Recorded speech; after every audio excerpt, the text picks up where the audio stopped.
Hello everyone, কেমন আছেন সবাই? আমিও খুব ভালো আছি। আসুন আজকে আপনাদের UNESCO world heritage site toy train journey করাই। আগামী 24শে ফেব্রুয়ারি আমরা সিমলার পথে রওনা দিয়েছিলাম হাওড়া নেতাজি এক্সপ্রেস ধরে। আমাদের নেতাজি এক্সপ্রেসের থার্ড টিয়ার এসিতে বুকিং ছিল। আমাদের পার পার্সন পড়েছে 1870 টাকা করে। আর তারপর আমরা কালকা টু সিমলা আমরা টয় ট্রেনে জার্নি করেছিলাম। আর ট্রেনটি ছিল ভিস্টাডোম। এই যে ওপরে কাঁচের শেড করা ছিল, যাতে ওপরের প্যানোরামিক ভিউটাও খুব ভালো এনজয় করা যায়। আসুন আপনাদের সাথে শেয়ার করি আমাদের এই টয় ট্রেনের টিকিট প্রাইস কত করে পড়েছে। আমাদের ভিস্টাডোমের টিকিট প্রাইস ছিল ₹145 পার পার্সন। কিন্তু এই ট্রেনটিতে জেনারেল ক্লাসও আছে, স্লিপার ক্লাসও আছে এবং এসি ক্লাসও আছে। আমরা এসিটা নিয়ে নিই কারণ ওখানে জানলাটা লক থাকে, খোলা যায় না, সেই কারণে। আর আরো একটা কথা বলে রাখি, এই টয় ট্রেনের টিকিটটি কিন্তু আপনাদের জার্নির 1 মাস আগে কাটতে হবে। আইআরসিটিসির সাইট থেকেই কাটা যায়। কালকা থেকে সিমলা টয় ট্রেন প্রায় ভোর 3:30 থেকে শুরু হয়ে যায়। কিন্তু 3:30তে যারা জার্নি করবেন তারা এত সুন্দর ভিউটি দেখতে পাবেন না, কারণ তখন তো খুব অন্ধকার থাকে। তো আমরা সেই কারণে 5:45-এরটাও শিবালিক এক্সপ্রেসটা নিইনি, কারণ বাই এনি চান্স যদি আমাদের ট্রেনটি লেট করতো তাহলে আমরা ট্রেনটি ফেল করতাম। তো তাই জন্য আমরা 6:20 কালকা সিমলাটাই নিয়েছি। আর এই যে টয় ট্রেনটি কি সুন্দর ঘুরে ঘুরে উঠছে। ব্রিটিশ ভারতে গ্রীষ্মকালীন রাজধানী সিমলার সাথে যোগাযোগ রক্ষা করার জন্য কালকা সিমলা রেলওয়ে পথ স্থাপিত করা হয়। বর্তমানে হিমাচল প্রদেশের রাজধানী সিমলা আর হরিয়ানার পঞ্চকুল জেলার একটি শহর হলো কালকা। এই দুই রাজ্যের মধ্যে প্রবেশদ্বার হচ্ছে এই কালকা সিমলা রেলওয়ে পথ। এটি গাড়ি করেও যাওয়া যায়, কিন্তু টয় ট্রেনটাই বেশি ভালো লাগে। Welcome to Shimla.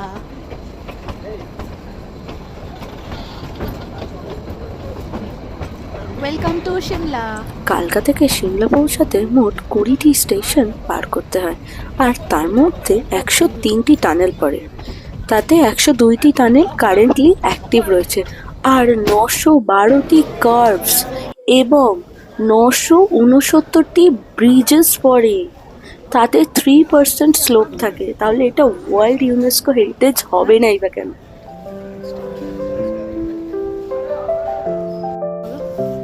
Welcome to Shimla.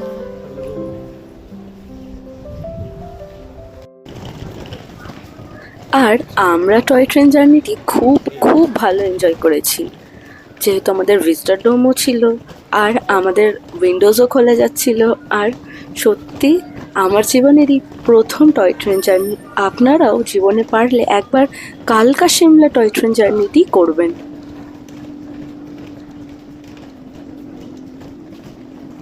কি গো, হাত পা স্লিপ করছে। আর আমরা সিমলা পৌঁছে গেলাম। পৌঁছে গিয়ে এই যে হচ্ছে এটা সিমলা স্টেশন। আর এই যে নিচেটা দেখতে পাচ্ছেন, এই যে নিচেটায় ও ট্রেনটার উপরে এসে দাঁড়ায়। আচ্ছা আচ্ছা, হ্যাঁ হ্যাঁ।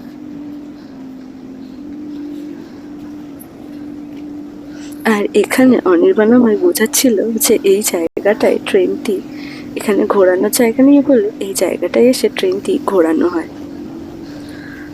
আমরা উঠতে উঠতেই আমাদের হোটেল থেকে একজন নিচে চলে এসেছিল। এই যে এটি হচ্ছে সিমলা স্টেশনের বাইরেটা।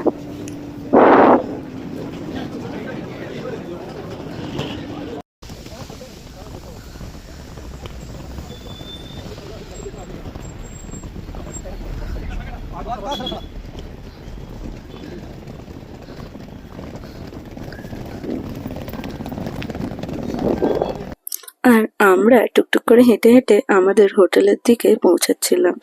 রাস্তাটা প্রচন্ড স্টিপ ছিল, কিন্তু শহরটা অতি পরিষ্কার পরিচ্ছন্ন শহর। আর সত্যি পেছনের যা রাস্তা, রাস্তা দেখে আমার মাথা ঘুরে গেছে। শোনো আপনাদের রাস্তাটা দেখাই। যারা সিমলা এসছেন কালীবাড়ির রাস্তাটা তো অবশ্যই জানেন, কিন্তু উফ, আমি না আমার থেকে হাঁপাচ্ছি। উফ, আমার অবস্থা পুরো খারাপ। রাস্তাটা দেখো, রেখে দেখো। উফ, আমার অবস্থা। আর সামনের দিকে দেখাই আপনাদের, আমি এদিকে হাঁপাচ্ছি, ওই দাদুটাকে দেখো, দাদুটাকে দেখুন, এই এজেও এইরকম একটা স্টিভ রাস্তা দিয়ে উঠছে। মানে আমাদের কি অবস্থা, শহরতলিতে থেকে এই অবস্থা। এই যে কালীবাড়ি টেম্পল আমাদের এখানেই, হোটেল।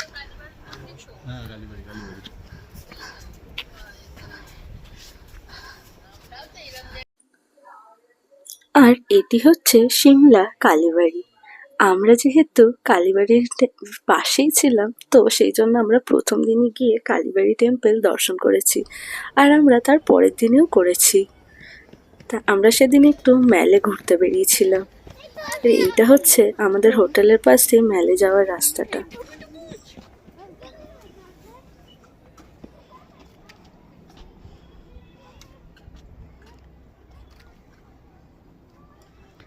ওই যে দেখা যায় জাঁকু টেম্পল।